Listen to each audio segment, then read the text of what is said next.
What's up, guys? We're back. Recovery Today Magazine Studios. This is my section, Scummy Unplugged, and we're back with Patrick Smith, man. What's going on, dude? How's it going? What's up, buddy?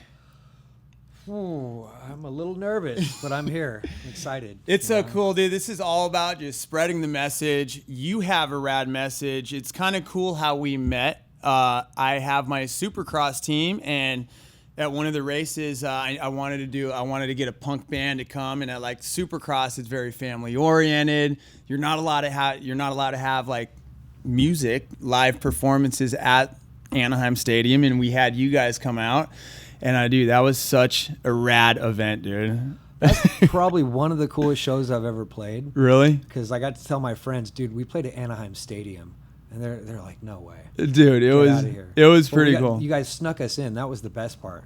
So it was like, we just barged to this place and got to play a show at Supercross. For the people that don't know out there, Supercross, 50,000 people. The pits are packed, like probably 20,000 people. But this is something like, you're not allowed to have bands, like rock and roll bands, in the pits. And we totally snuck you guys in there.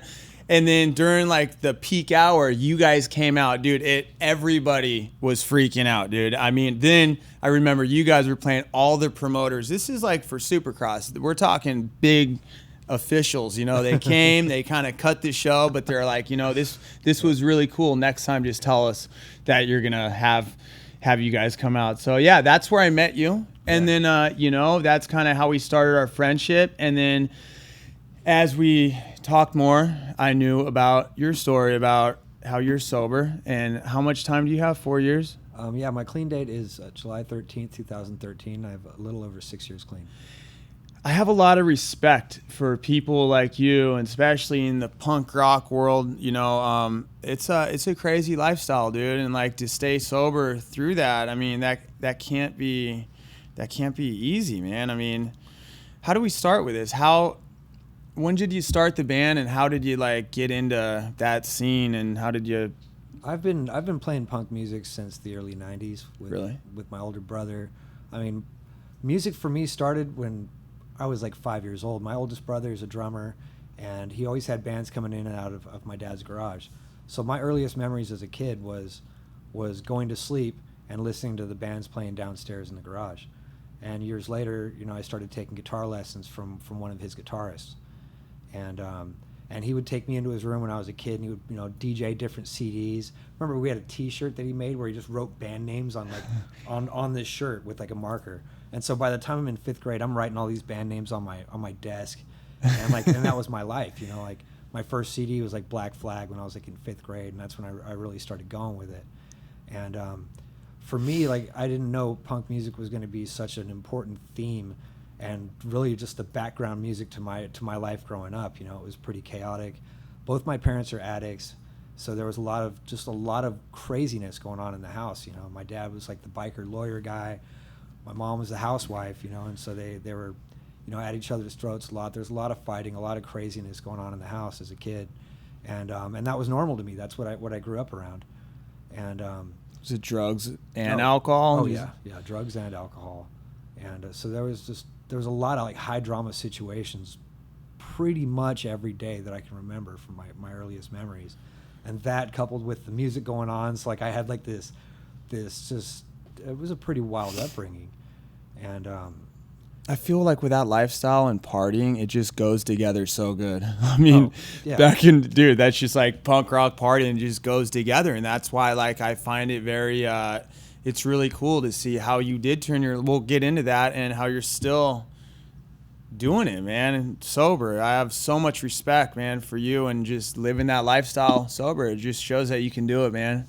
I started with my first band about 6th, 7th grade. I was about 12 or 13, and we had this band we called BHB. It was Bunker Hill Bandits, because underneath San Bernardino, there's the Bunker Hill Aquifer. I didn't mention that. I'm from San Bernardino, California. Uh-huh. And it's we call it the armpit of Southern California.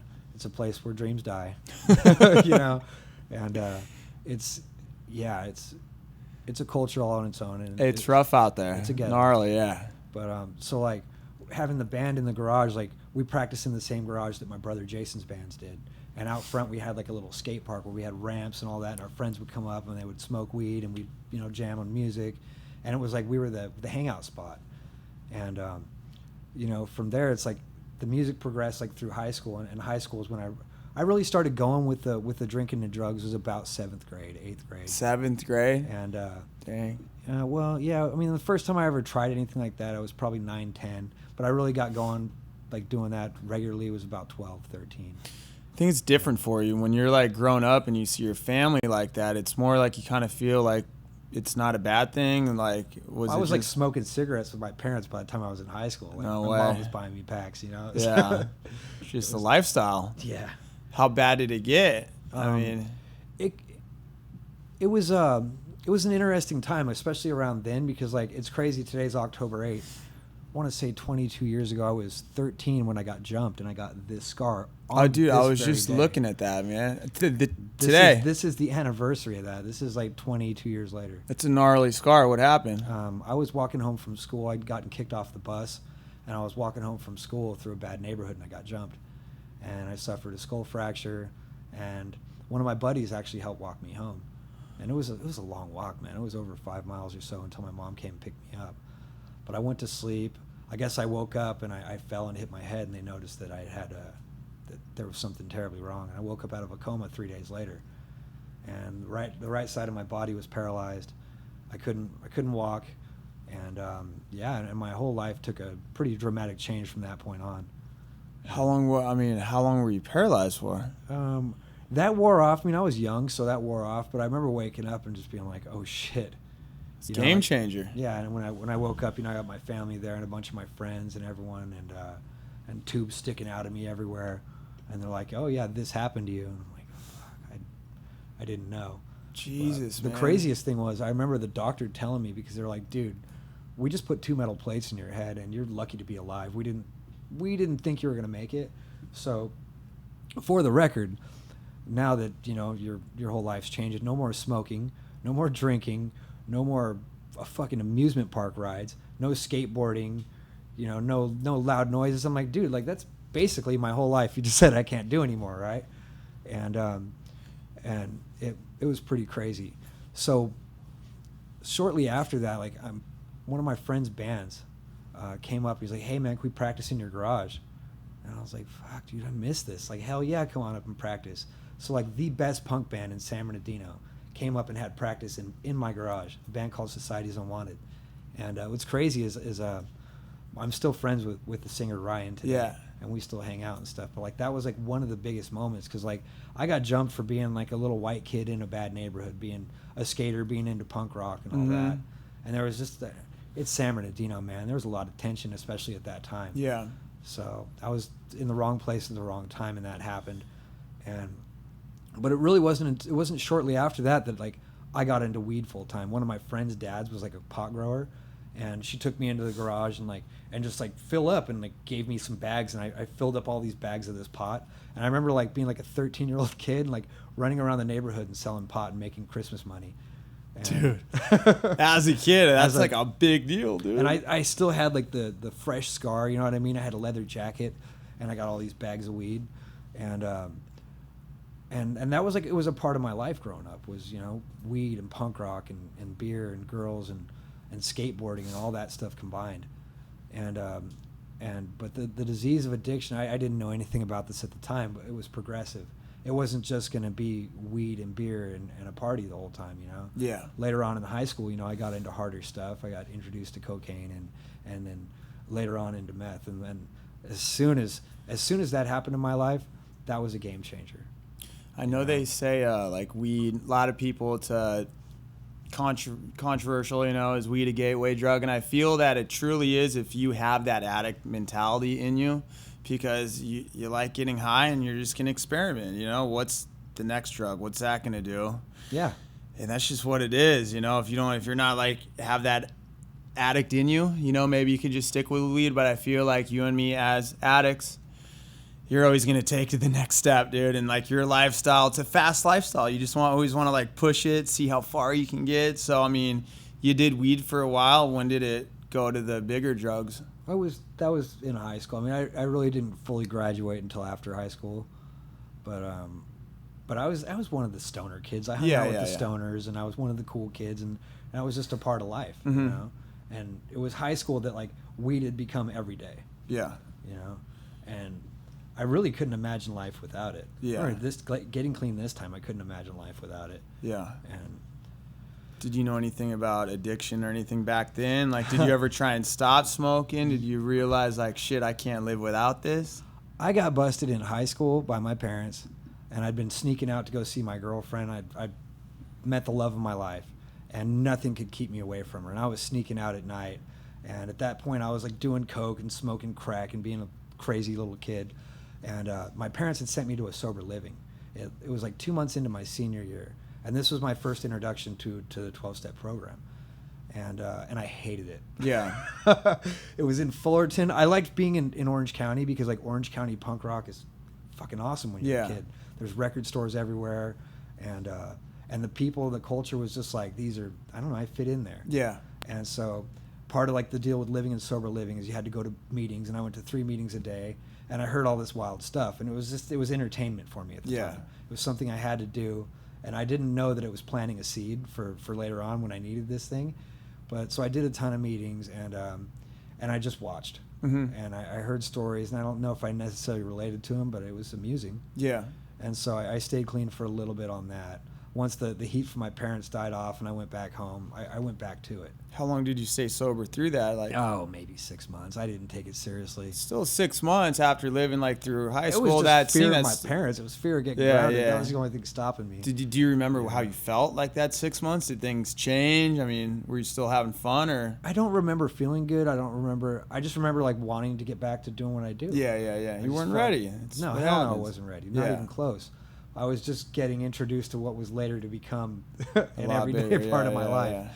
But yeah, so, oh man, was it shortly after my 18th birthday or my 19th birthday, I caught my first case, and had to, got sentenced to a drug court program, and that was pretty serious because I didn't take it seriously, and I gave him 3 dirty tests immediately, and the judge pulled me aside and said, "Look, if you give me another dirty test, I will kill you." And the way she said it, I was like, "Oh shit, damn, that's heavy." And she was serious, and she was pretty hot too. She was a hot judge, and so I was like, I'm kind of listening, but she was telling me like, "Dude, we're gonna send you to prison on some dumb shit, and your life's never gonna be the same, and you're right on the border of it." Wow. And I was like, "Fuck, okay, cool." So I did the program. And I drank on the weekends. I didn't take it seriously. I went to the meetings and signed my card. I didn't listen. I would leave early, and I just didn't take it seriously. And eventually, I get off from that, and dude, just all kinds of madness in between that. But eventually, like the girl that I asked to marry me, I was young, and I was full of character defects, to say the least. And eventually, she kicked me out. She's like, "Dude, I can't deal with this. You're fucking crazy. You're off the rails." Yeah. And so I moved back in with my parents for a short time. I moved out and got my own place. And then from there, that's where everything really, really, really progressed for me. Because at a certain point, I started growing pot. And shortly after that, I got raided by the police. I went on the run. It was scary. I had a detective or some cop call me up, and he said, "I'm so-and-so from this place. Did you get the message?" And I was like, "Oh, damn." Like, I came home and found my house torn apart. My garden was left alone. It was fine. But everything else was turned upside down. What were they looking for? I guess they were looking for drugs or something. Someone. But not weed? No. Wow. Weed. They even took my medical recommendation that I had on the wall. They took it off and put it on the coffee Were table. you using other, like... Oh, yeah, of course. But were you selling anything for No. them to, like... So it was just kind of a bunk story that they got told or something? Yeah, that's exactly what it was. Wow. But from that point, that turned my life upside down. The criminal behavior, which became an everyday part of my life, entered at that point. And I hooked up with a friend who actually had a legitimate medical delivery service. And so by day, I was delivering weed, working in houses, growing pot. And by night, I was committing crimes. And I started living this really crazy double life. I ended up hooking up with my landlord, my previous landlord. She was the property management chick. I ended up hooking up with her. We're out Sorry, babe, but I'm gonna break it for you. We were out doing the most, man. You know, robbing houses, doing all kinds of stuff. She's a real estate agent with the keys, and dude, it was bad. It was fucking crazy. And but that's a big part of how I got clean. Yeah. She's a huge part of how I got clean. I'm not going to say her name, obviously. Yeah. But we get to the point where I ended up living in an abandoned house, right? We found this house on the boulevard. It was commercially zoned. It had a big 2-story house, and then there was a small office property where she did her office stuff. And we stole a house. We moved in, and she was the master of the paperwork, right? So she doctored up the lease that said we were allowed to be there on grounds of maintenance and all that. And so I lived in a house for free for a year. And slowly, like... How does that work? How do you... I get like stealing a car, but stealing a house, she was just the one in charge? And yeah, she found the previous owners, and we did this thing where it was like we went and had them sign papers. So we had like a legitimate lease to be there. And it was just this abandoned house, and you've got this crazy long-haired Charles Manson-looking tweaker guy stripping copper out of the house he's living in, and it was craziness. It was craziness. Yeah. And I shared the house with a family of raccoons, and I always tell this part of like how ridiculous it was, because there were times I would wake up and I would have these vicious animals just cruising around the house. I'm like, this is normal, you know, this is no big deal. And I had like the 5-gallon bucket that I'm flushing the toilet with, and that I. Sometimes. And you already know in sobriety, the number one thing is it's insanity. And I'm sure when you're living in there, it's normal. It didn't seem like a bad deal. And I'm sad. Like, it seemed like a really good deal. I got a free house. Dude. Yeah. Raccoons, you just got to like walk over the raccoons, all this stuff. But yeah, you know, crazy, man. Yeah. It's so basically what happened was the bank had sold the house to some people, and they show up in my stolen house, and I come home and there's people in my house, and I freak out on them. They call the cops, and who the cops put in handcuffs? Me. And so we come to an arrangement, like, dude, this is a civil matter, whatever. Like, look, cash for keys. We pay you this much. Get out of our house. Yeah. So we move all this stuff, all this loot out of this house, and we load it up at her house. Me and her get in an argument. Something happens, and I'm on the run. You know, this part of the story really bothers me. I know it's a continuous amends that I get to make for my future, but she tells me that I threw a picture frame at her. I don't remember. Mm-hmm. I still don't recall doing it. But I'm not unwilling to believe that I did that. Mm-hmm. You know, I believe that maybe I just blocked it out because I was hurting someone that I deeply cared about. Yeah.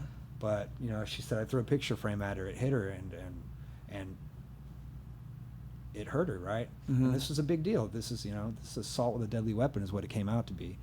And so I'm down at the gas station. I got all my stuff loaded up in my beat up 1985 blue truck, and so I do my last line off of a guitar case, and I look up, and there's Christmas lights everywhere, and there's every cop in the force, and they're all out there at the gas station, and they come and they tap on the window, and I get out, dude, and I just go, all right. You got me. Yeah. You got me for any one of the stupid things that I've been doing lately. You fucking got me. And I felt so relieved. I was like, oh my God, thank you. Finally, I can get some sleep and I can stop running. You know, they throw me in the back of the cop car, and I see my name, and I see assault with a deadly weapon, great bodily injury. And I go, I didn't assault no one. What are you talking about? I didn't assault anyone. So they send me up to Big Bear. They send me back down to West Valley, and I hang out for 3 days, and they kick me out of jail. And I'm like, oh. They kicked me out. This can't be that bad. Yeah. You know, and I nothing's filed, so I'm hanging out, and I'm doing the most at that point. I'm running amok. I'm staying on people's couches. I'm selling dope, this and that, and I'm staying at my guitarist's house at this point with his parents, and they're the nicest people. Yeah. And so I kind of, I figured out that basically what they were doing is they were waiting for me to catch my next case. They're like, look, we're going to let him go. He's going to be back. Yeah. He's going to be a repeat customer. And when we get him this next time, or when we go and we pick him up on this warrant, because eventually it went to warrant, that they knew. Why didn't they want to catch you that when they had you? That's crazy. They knew I was going to be back. Yeah. They see this stuff day in and day out. Yeah, that's nuts. They see repeat offenders, and they're like, dude, we'll just get him on this next one. Get him even worse. Oh, yeah. And I knew at that point, I was like, well, you either go to rehab or you let them catch you. And if you go to rehab, they can't like pull you out. Yeah. And so I go to rehab. On yourself. Yeah. My dad was on the board of directors at a rehab, so I had a way in. And so I went in, and I did my little bit of time there. I'm still seeing her at this point, and me and her we're just toxic together. And we've got this history, and it's just all bad, and we're drama. And so I get out, and I go to a sober living, and I relapse right away, immediately. 2 days in, my guitarist, my bass player is like, dude, this band's playing over at this bar, let's go. And I'm like, oh my God, let's go. So we go, I get drunk, I see one of my ex-girlfriends there, we get in a fight, I slap her, I throw a brick through the window, I'm on the run, I got people both real and imagined coming after me. It's crazy. And so I call her out of bed, the other one. I'm like, come pick me up, I'm drunk, come save me, right? And bless her heart, she comes out looking for me, she doesn't find me, thank God. The next day I wake up with the worst hangover, and I think this is probably the last hangover I ever had, but I wake up with the worst hangover at my friend's house, face down, pile of my own drool, and I walk from there to my parents' house, and I'm scared to death. I'm like, oh my God, these bikers are going to come and kick my ass. I'm just like freaking out, like, what did I do last night? I'm putting together the pieces of what happened, and it was just the insanity I just left off from, that I just had a nice little vacation from. I picked up right where I left off, and it was scary. And so I walk over to my parents' house, and before I'd been having an affair with one of my neighbors, right? And she died. And so I'm there, and I see her family, and her family's there, and they're telling me, oh my God, she missed you. She loved you so much. I'm like, oh, I'm so hungover. Don't tell me these things. I'm in living hell. Like, this is the worst.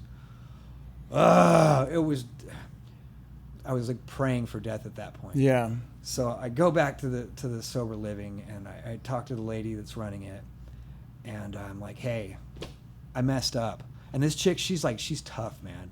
She's the real deal. She's tough. She's been to the bottom and back, and she's been to prison and all that. She's got the stone cold, like convict prison eyes you only get after doing time. You get that 1,000-yard stare. She's got it. And she's looking at me, and she's mad. And I can feel it. And I'm like, dude, you don't even know what I've been through. Like, give me a break. Like, yeah. It's been a crazy night. And I'm like, so I messed up. And she looks at me really hard, and she's like, yeah, that's what you do best. And I was like, oh, you're killing me. And then she tells me some shit that stuck with me, man. And I wish I'd heeded the advice. I wish I was like, that's the moment that it all clicked. But I had a moment of clarity. And she said, you have the disease of addiction, and you can't stop using on your own. And if you do stop, you can't stay stopped on your own power. And I was like, fuck. She's right. Fuck. I've been going through this for so long, and like, it took getting beat down to the worst, like getting this horrible feeling, like wishing I was dead, and I just couldn't. And hearing that, and it registered, and I had a moment of clarity. And I wish that moment of clarity was the moment where I said, okay, I'm going to turn my will and my life over to this thing. I'm going to do this. And didn't. No, I moved in with one of my friends back in the neighborhood, and it was like I picked up right where I left off. And that lasted for 3 weeks of no sleep, of running amok, of craziness. And my mom comes to visit me. She's like, hey, you missed work, like, where you been? And she sees me, and I see that look of just fear and despair and everything on her face. And somehow she talks me into flushing my stash. And so I did that. And I call up the lady at the sober living. I'm like, dude, can I come back, please? Like, I'm so tired of this. Like, I can't stop doing this shit that's been ingrained in me. Like, it built up over the years, and it got to a point where this is my life. And that's the same girl that told you that? Yeah. Okay. Yeah, and so she let me come back, and she let me live on a couch, in a sober living for 2 weeks. And then I finally got a bed. And I learned how to do this stuff within the 12-step community. I became a full-time member of it, and it became my life. And that was like all I really had at that point. Is like my friends weren't reaching out to me, and they weren't like, "Oh, come hang out." They're like, "Dude, get this guy the fuck out of here." Yeah. And I hadn't so much burnt all my bridges, but I just wore everything out. Where people were like, "Dude, we're tired of seeing you like this." Yeah. And so. Eventually I got out of the legal trouble, and I got involved in this thing, and life started opening up. I was like 29 when I finally got clean, and I look back on it and I'm like, dude, I've been doing this shit for so long, and it got me nothing. It got me in trouble. It got me negative attention. I told you about the relapse, but like how I felt every day about myself going around, like the only time I felt good was when I was high. That was my solution. It was how I felt better about life, about me, about being a fucking loser and pissing everything away, pissing everyone off. And that was my medication. That's how I coped with life. You know, and by the time I got clean, I looked back and I got nothing to show for it, man. And I was like, well, I mean, it can't get any worse than this. You know, I've got 3 roommates and I got a house full of dudes, and I really lived it, you know, and I got involved, and I went to meetings every day because like that's all I had to do. That was the best thing. I had this crappy warehouse job where I'm like one of like 3 people that speak English, and I'm getting paid under the table, and that paid my rent at Sober Living and put fast food in my stomach and gas in my truck. And my life was, I fully immersed myself in this thing. You started to fall in love with sobriety, 12 steps. I totally fell in love with it. Because, like, I'm sitting there and I'm hearing these people tell these stories, and I'm like, I can fucking relate to this. Like, I've been there. I've done that. But isn't it funny? Like, you were in meetings before, but you just weren't ready. I didn't want it. You heard the same stories, but it's when you're ready, it all makes sense, man. Yeah, I had to hit a bottom where it was like I had nowhere else to go. You hit a lot of bottoms, you know, and a lot of people, you're going to be lucky if you survive them, dude, you know, and it's scary, man. So scary. I never knew your story, dude. It's, I respect you so much more, man. You've been through a lot, dude. It's fucking cool, man. That's only the part of it, because I bet. The stuff that we go through and the stuff that we see, the people that we involve ourselves around, when we get clean and we look back on that, like, there's no way I'd hang out with those people. There's no way I'd put myself in those situations, and just the sheer depravity of it. Because, like, you know, the background is San Bernardino, dude. The people are not the happiest people in the world, and life can be cheap, and and it gets real serious really fast. But when you're addicted to drugs and like you got the dealer come, you're best friends with that guy. You think he's the coolest guy in the world, dude, when he's got the stash or whatever. Well, just it's like some of the streets that I found myself on at like 3-4 in the morning with these people that are stone cold. You know what I mean? And the only thing we have in common is the fact that we're doing drugs together. Yeah. Or we're selling drugs, or we're doing whatever crime we're going to do together next. And that was normal to me at a certain point. And the thing is, like, the band thing went completely by the wayside. Like, after I'd gotten raided and I was like on the run, like, I just put my stuff in storage, man, and was just a full-time loser at that point. Yeah, I was gonna say, we didn't even mention the band. I mean, the band thing wasn't even there. I mean, number one passion was drugs and living that lifestyle. I think that's the first thing that goes. Yeah, I mean, it might stick around for a little bit, but it becomes less important. It's not a viable outlet to like express feelings and emotions, because like I don't fucking feel anything. Yeah, 100%. You know? And but like getting clean and being in the drug court, like I joined a death metal band, and that was so much fun. Like, we played a ton of shows together, and I got a little taste of that. And getting clean this time, like, I joined this skate punk band, and it was unbelievable. I had a year clean.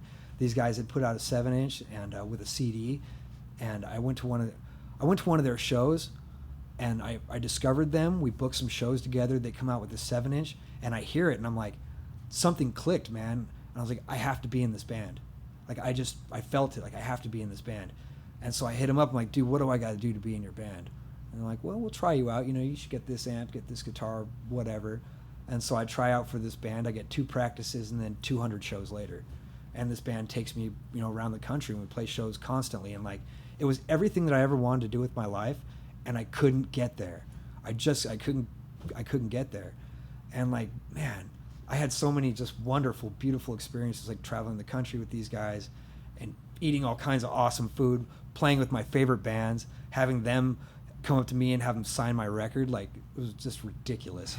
And so me and my drummer, we were playing this punk rock bowling festival, and we'd like snuck onto an unsanctioned show that was opening the festival. It was like Voodoo Glow Skulls, and we somehow got in to play it.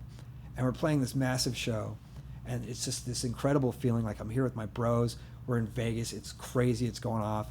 and I'm in recovery. And so my drummer, he's like, hey man, you want to go get a beer? And we're standing out, we're looking over whatever that is, Fremont Street. Yeah. And for a second I think about it, and I'm like, damn, like I already feel amazing. How crazy would that feel? And I think about it, and I play the tape through, and I think, I know at that point, I was like, if I do, I'm never going to see this again. I'm never going to feel this again. I'm never going to be here again. That's it. Like, that'll be it for me. You know, it doesn't just like, oh, I can go and have a beer. Yeah. You know, I have 1,000 beers. I end up with a sack of drugs, a stolen car, and someone's handgun on me, or something stupid like that. Like there's no moderation. It's not how I'm wired. It's amazing, dude. You caught yourself, but that was the first time that I really got tempted. Like, we played a ton of shows before that, but I see the worst drunk guy in the room. I'm like, I will top you, no problem. I will make this whole place look fucked, you know. And I did that a ton of times. My friends would get to the point where like, dude, we can't take you to the bar with us. You do something crazy every time. Yeah. You piss someone off. You break something. Like, my thing is breaking glass. Like, I love breaking glass when I'm drunk. Like, throwing a rock through the window is like, that's my trademark move. You know, and and that's just like getting the party started. Yeah. For me. Fuck, man. When did you start the Hated? When did that happen? Hated started, we were all using at the time. Okay. It was me, my best friend Daniel, who I love so much. I hope you get to see this someday, buddy. He's currently homeless, and he's in his addiction, and it's real bad. It's horrible. And I've reached out to him multiple times. You know, this guy, like, when I was at my worst, he was right there with me. His family took me in, and they let me stay on their couch. And it got to a point where they're like, Pat, we love you, but you got to go. We can't have you in our home anymore. And I was like, I understood. I totally understood. Yeah. But I didn't burn the bridge. I just wore him out. It was like, dude, you're out of your mind, and we don't need this in our house. And so a big part of one of the amends that I get to make is I call them every year on my birthday, and I say, hey, I got another year clean. If I can do it, Daniel can do it. Because Daniel was like, that guy was the soul of the band. You know, it chokes me up, like, thinking about it, because it was me and him that started this band. And I don't know, like, we lived together, and we did everything together. And this was our dream. And it was about the time that I got into sober living and started really doing this thing that he got into heroin. And his dad asked me, he's like, hey, would you come and work with us for a while and just try to talk some sense into him? Mm-hmm. And like, I was unemployed at the time. I was in between jobs, and I was like, let's do it. And it was, you know, general labor, construction stuff. We were building like play equipment for schools and stuff. And that's when this thing had started with him. And I got to get a firsthand feeling of the powerlessness of it. Like, I can't stop anyone. I can't save anyone. I can't make anyone want to quit.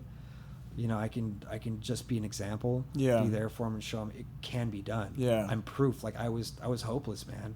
And no one thought that I could get it. And my family feared that I was going to get killed, that I was going to end up in prison. And I pretty much figured I was going to prison. Like, I was begging for it. Mm-hmm. You know, I hate the cops and they hate me and all that shit. And what's crazy is the way I look at it now is like, those guys were fucking trying to save me, man. Like, the way that the laws are in our state today, they don't have the law doesn't have the same teeth that it did before to try to get people into treatment and to help them. Like, they were just trying to save me, man. They were just trying to save me from myself. And like, the way I looked at it was like me versus them. And that's how it is when you live that lifestyle. You think they're all after you, but then when you're sober and you realize, like, it's kind of hard to get pulled over. It's kind of hard to get in trouble when you're doing everything correctly. And whatever it is, man, something had fucking mercy on me. Yeah. Totally had mercy on me. But so Daniel, you know, like, he's one of the people that I pray for. Like, I learned how to do that kind of stuff in you know, in this program. I learned how to, you know, prayer, meditation, those kind of things that help center yourself. And he's one of the people that I pray for a lot, you know, and I think about him every day. It kills me because... Do you talk to him ever? The last time I saw him, you know, his family had called me and they said, hey, he's in the hospital. It's bad. He's got jaundice. It's not looking good. You know, his mom told me, I think he wants to get clean. He said something about it. And I was like, fuck, I've been waiting to hear those words. So I called up our mutual friend, and he told me, you know, Ron told me, he's like, you know, whenever you need, man, I got a bed open for him and only him. This is the only favor I got for you. Yeah. Because he knows the story. And I was like, so I went down there to the hospital to see him, and it was pretty gnarly. It was a rainy night. It was really cold, and I go in there, and the hospital room's like 90 degrees. The heater's on full blast, and I go in, and it's like a homeless encampment. There's like trash all over the floor, and there's my buddy. He's curled up in a ball, and he's shaking, right? And I'm like, yeah, you look good. And he's wearing his hospital pants, and he's a fucking mess. And so I'm like, dude, like, fuck, are you done yet, man? Come on, like, I got a golden ticket for you, man. Whenever you want to get clean, you let me know, dude, and we'll get you in. We'll get you started on this thing. You got to let me know. And he's like, he just wants to get me off his back. Yeah. He's like, yeah, man, sure. I'm like, no, for real, when you get discharged, you let me know. We'll get you in that day. And he left that night. He left that night in the cold rain, and I see him every once in a while walking around Highland Avenue, man, and it kills me. But that was me. That was me. I was that guy. I was hopeless. I was helpless. And fucking, and I got spared, man. Somehow I got lucky, you know. But if I can do it, fucking anyone can do it, and that's the thing. And I just, like you said, like I listened to your podcast, and you said, you know, I made my sobriety number one. I literally had to do that. I had to make it a full-time job for me because, like, I had to replace getting loaded. It's what I've been doing since I was a little kid every day. It was my life. I couldn't imagine life without it. And so when I got clean, because I was afraid, man. Yeah. I was full of all kinds of different fear. I was afraid that I'm going to go to prison, and I know that once I go there, I'm never getting out. And if I do, I'm just going to go right back. Mm-hmm. And that's going to be my life. My life's going to be like all my other friends that were in and out, in and out, in and out. Like, growing up in San Bernardino, like, fuck, half the graduating class ended up in prison. You know what I mean? Like, it was normal. Yeah. You know. And I was just heading down that road. So sad about your buddy, man. It truly is, dude. Like, it kills me, man. And all I can do is pray for him, you know, and be there. And I'm waiting for a call. I don't know which one it's going to be. I don't know if it's going to be, hey, man, I'm ready, or if it's his family saying, hey, you know, it's time to go to a funeral. Like, fucking. That's a sad thing with addiction. It's either that you get your shit. I mean, you're back on top. Dude, I'm so proud of you. Like, your story is gnarly.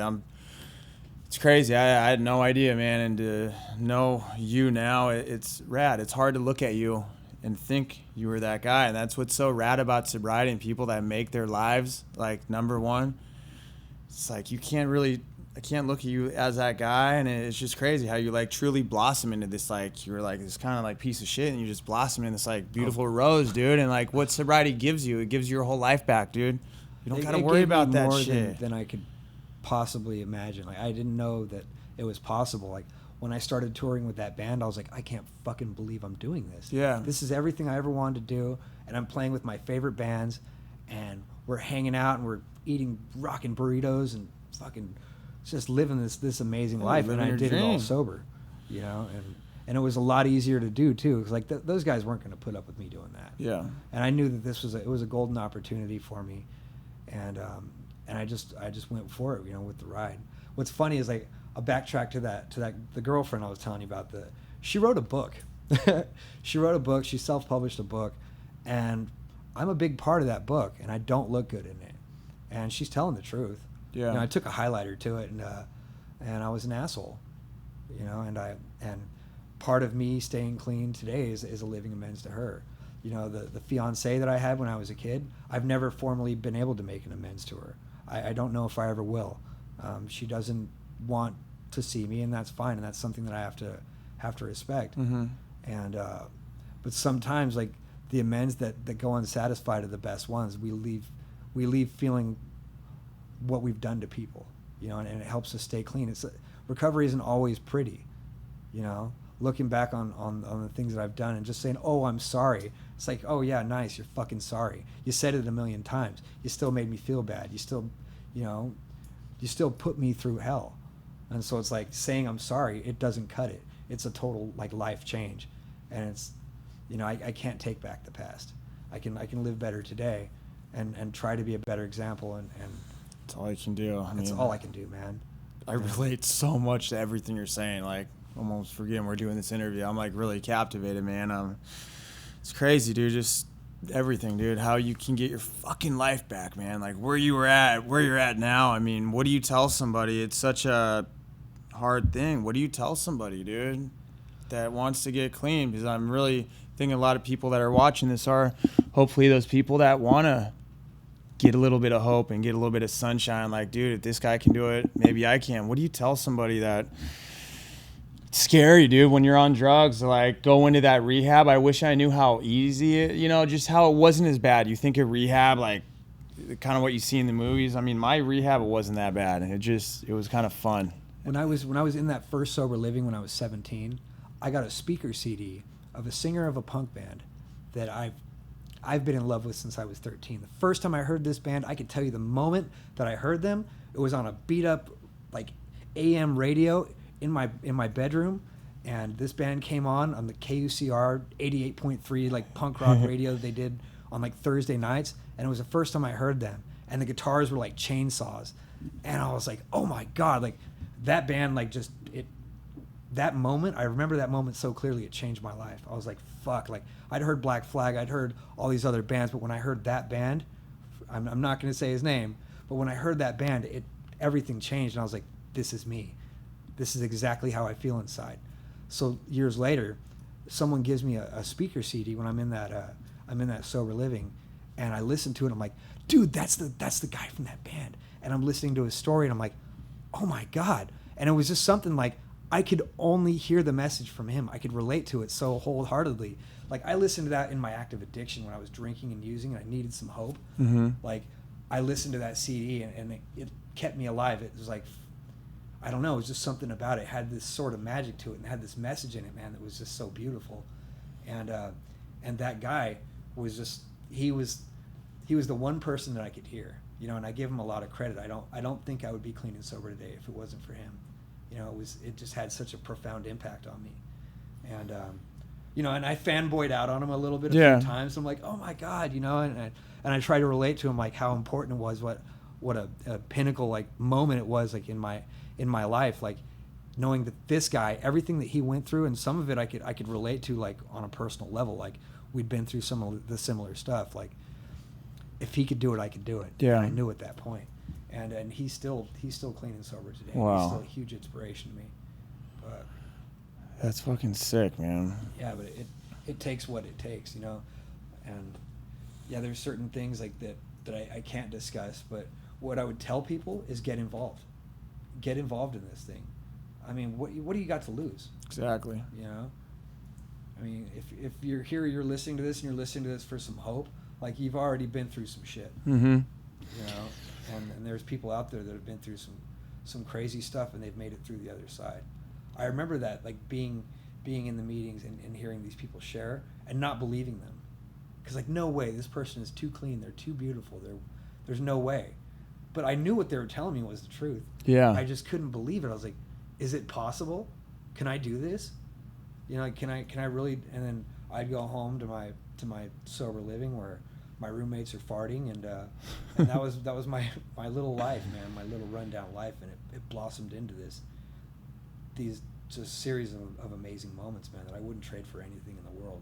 And the thing is, I'm not immune to this thing, man. If I'm not doing it, I see what happens too if I'm not doing it. Mm-hmm. And I've seen a lot of examples of that, and I've had close friends die, and we've buried people, and it's been heavy. It's been a ride, man. They say, get ready for the ride, because it's going to be a roller coaster. It's going to be up and down. It's going to be beautiful and great, but at the same time, you're going to have these human life experiences, and you learn how to handle them without getting loaded.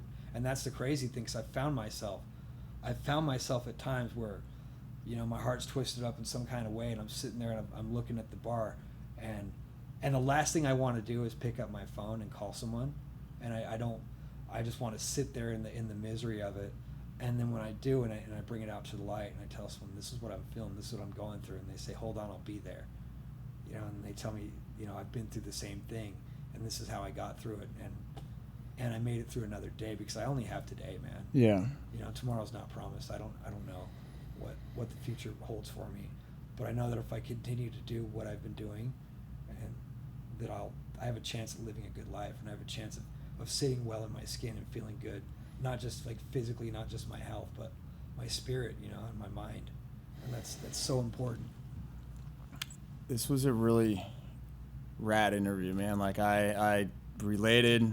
I learned a lot about you, and you are an amazing story, amazing example, and I truly hope some people will take something out of your story and hopefully use it in their life and turn their shit around, man. I mean, you're an amazing dude, man. Thank you, dude. Thank you. What's next for you guys in the Hated? Do you guys have anything coming up? Yeah, well, we got a new record coming out pretty soon. We're just putting it out ourselves. We got some shows coming up. I'd like to book a tour for next year, but we're kind of just playing it as ear. Nice.